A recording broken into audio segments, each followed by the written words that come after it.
ఈరోజు వైఎస్ఆర్ కాంగ్రెస్ పార్టీ కార్యాలయంలో వైఎస్ఆర్ కాంగ్రెస్ పార్టీ అధ్యక్షులు శ్రీ జగన్మోహన్ రెడ్డి గారి ఆధ్వర్యంలో 175 నియోజకవర్గాల్లో పోటీ చేసినటువంటి అభ్యర్థులతో సమావేశం ఏర్పాటు చేయడం జరిగింది. ఈ సమావేశంలో జగన్మోహన్ రెడ్డి గారు కొన్ని నిర్ణయాలు తీసుకుని మనకి 1,33,00,000 మంది ఓటు వేశారు. అదేవిధంగా పార్టీ కోసం గ్రామ స్థాయిలో కానీ, వార్డు స్థాయిలో కానీ, విలేజ్ స్థాయిలో కానీ నాయకులు, కార్యకర్తలు అనేక వేల మంది, లక్షల మంది పనిచేశారు. వాళ్ళందరినీ కూడా కాపాడుకోవాల్సినటువంటి బాధ్యత మందే.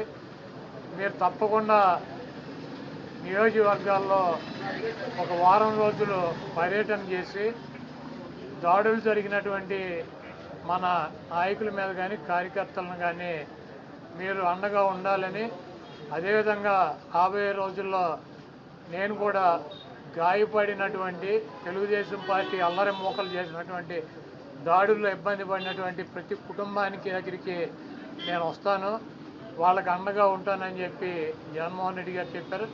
అదేవిధంగా మొన్న జరిగినటువంటి ఎన్నికల్లో ఇంత మంచి చేసి ఇన్ని రకాలైనటువంటి సంక్షేమ కార్యక్రమాలు అందించి మనం ఓడిపోయాము. ఇది ఒక మిరాకిల్గా ఉంది.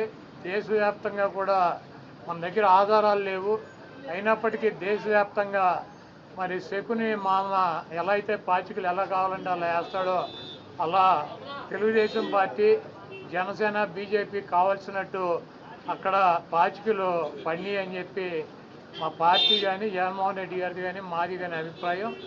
అదేవిధంగా రేపు రాబోయే రోజుల్లో ఈ 6 నెలలు కూడా కొంత టైం ఇచ్చి చూద్దాము. ఆ తర్వాత చంద్రబాబు నాయుడు చెప్పినటువంటి దొంగ హామీలని ఎట్టి పరిస్థితుల్లోనూ నెరవేర్చలేడు. ఎందుకంటే ఇవాళ చూసాం, సూపర్ 6 అని పెట్టాడు. ఆ సూపర్ 6లో 18 సంవత్సరాలు దాటినటువంటి ప్రతి మహిళకి 1,500 పెన్షన్ ఇస్తానన్నాడు. రేపు 1వ తారీఖు ఇస్తున్నాడా? దాని గురించి మాట్లాడట్లా. 3 గ్యాస్ సిలిండర్లు ఇస్తానని చెప్పాడు, దాని గురించి మాట్లాడట్లా. బస్సుల గురించి మాట్లాడట్లా. అదేవిధంగా బీసీ కానీ, ఎస్సీ కానీ, ఎస్టీ కానీ వర్గాలకి 50 సంవత్సరాలు దాటిన వాళ్ళకి పెన్షన్ ఇస్తానని చెప్పాడు సూపర్ 6లో. దాని గురించి మాట్లాడట్లా, అది ఎప్పుడు ఇస్తాడో చెప్పట్లా. అదేవిధంగా ఇంకోటి 20 లక్షల మందికి నిరుద్యోగులకి ఉద్యోగాలు ఇప్పిస్తాను, ఉద్యోగాలు కనుక ఇప్పించలేకపోతే ఈ లోపు 3,000 రూపాయలు నిరుద్యోగ వృత్తి కూడా ఇస్తానని చెప్పి సూపర్ 6లో పెట్టాడు.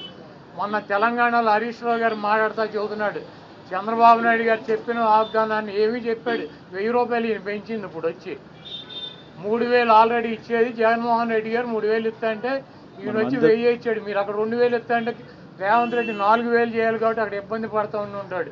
ఇంకా ఈయన సూపర్ 6 అని చెప్పి ప్రతి మహిళకి 1,500 రూపాయలు ఇస్తాడు 18 సంవత్సరాలు దాటిన వాళ్ళకి. మరి ఆ వాగ్దానం ఎప్పుడు చేస్తాడు? రేపు 1వ తారీఖు ఇవ్వరా?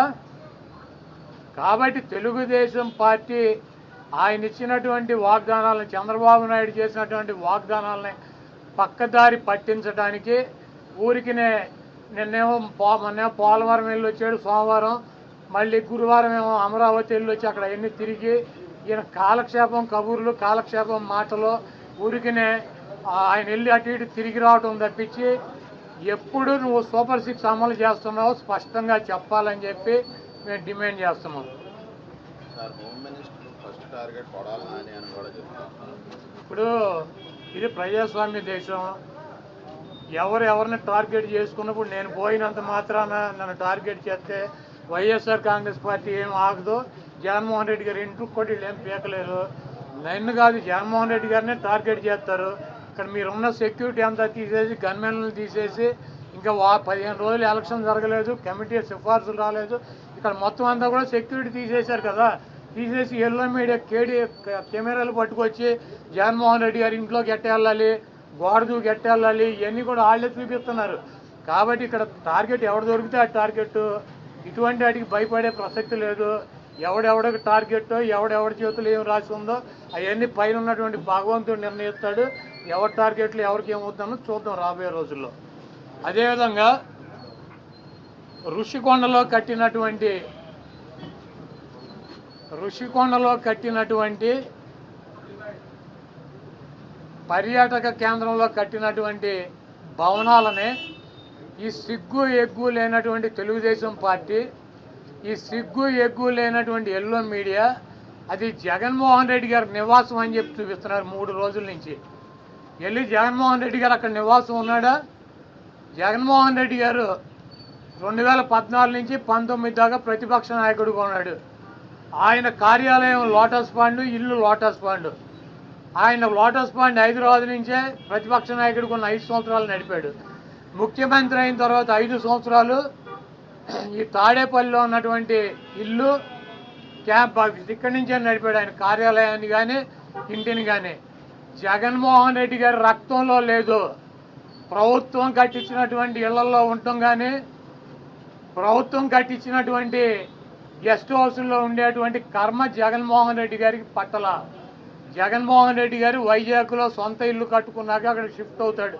అంతేగాని టూరిజం ప్లేస్లో కట్టినటువంటి ఆ హౌస్లో జగన్మోహన్ రెడ్డి గారు వెళ్తాడని చెప్పి ఎవడు చెప్పాడు వీళ్ళకి, వెధవులకే?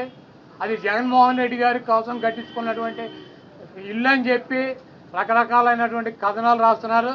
అది ఒక అంతర్జాతీయ రాజధానిగా తీర్చిదిద్దాలన్నదే వైఎస్ఆర్ కాంగ్రెస్ పార్టీ లక్ష్యం. దాన్ని రాజధాని చేయాలన్నదే ఆ రోజు నిర్ణయించుకున్నాం. కాబట్టి అక్కడ ఇంటర్నేషనల్ సెమినార్లు జరుగుతున్నాయి. అనేక మంది ఇంటర్నేషనల్ సంబంధించినటువంటి దేశ విదేశాల నుంచి అనేక మంది పారిశ్రామికవేత్తలు వస్తున్నారు. కనీసం వాళ్ళకి సౌకర్యం ఉండటానికి అవకాశం లేనటువంటి పరిస్థితి ఉంది. కాబట్టి ఉత్తరాంధ్రలో ఉద్దానంలో దాదాపు 700 కోట్ల రూపాయలు పెట్టి హాస్పిటల్ కట్టించారు కిడ్నీ పేషెంట్ల కోసం అని చెప్పి. అదేవిధంగా విజయనగరం కావచ్చు, లేదా పార్వతీపురం కావచ్చు, ఉత్తరాంధ్రలోనే 650 కోట్ల రూపాయలు పెట్టి ఒక్కొక్క మెడికల్ కాలేజీ కట్టించారు. అదేవిధంగా టూరిజం ప్లేస్లో అంతర్జాతీయ సంస్థలు కానీ వ్యక్తులు కానీ వచ్చినప్పుడు అక్కడ ఒక విధి ఉండాలని చెప్పి ఒక మంచి భవనాన్ని నిర్మిస్తే 7 బిల్డింగులు అయ్యి, ఒక బిల్డింగ్ కాదు 7 బిల్డింగుల్లో జగన్మోహన్ రెడ్డి గారు ఉండరు. 7 బిల్డింగులు కట్టారు. ఆ 7 బిల్డింగుల్లో 7 బ్లాకుల్ని చూపించారు. జగన్మోహన్ రెడ్డి గారు 450 కోట్ల రూపాయలు పెట్టి ఇల్లు కట్టుకున్నారని చెప్పి ఈ దుర్మార్గమైనటువంటి ప్రచారం చేస్తున్నారు.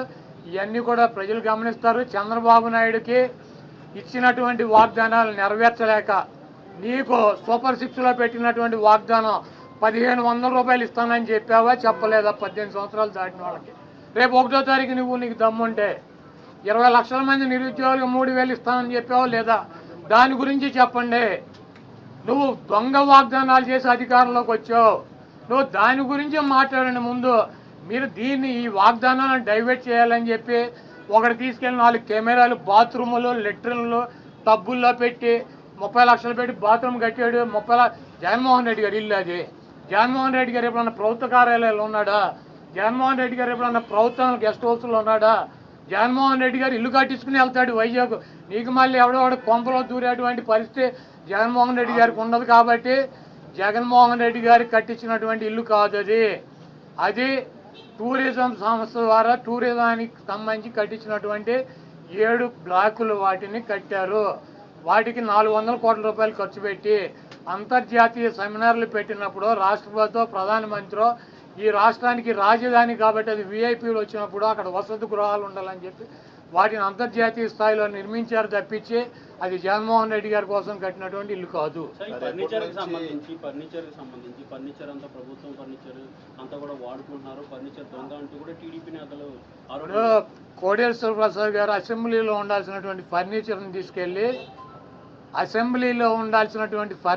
తీసుకువెళ్ళి ఎక్కడేసాడు? ఆయన బైక్ షోరూమ్లో వేసుకున్నాడు. అసెంబ్లీలో ఉండాల్సినటువంటి ఫర్నిచర్ బైక్ షోరూమ్లో వేసుకుంటే వాడిని దొంగ అంటారు. సీఎం క్యాంపు కార్యాలయానికి ప్రభుత్వం వచ్చినటువంటి విజిటర్స్ కోసం ఒక కార్యాలయం సీఎం జగన్మోహన్ రెడ్డి గారి కార్యాలయం అయితే ఒక 10 మంది 20 మంది కూర్చుంటాకుంటుంది. ఒక ముఖ్యమంత్రి కార్యాలయం కాబట్టి అక్కడ అదనపు వసతులు కావాలని చెప్పి ప్రభుత్వం కల్పిస్తుంది. ముష్టి పట్టుకుపోతే పట్టుకుపోండి, లేకపోతే డబ్బు విలువ చెప్తే కడతామని ఫస్ట్ రోజు చెప్పాం.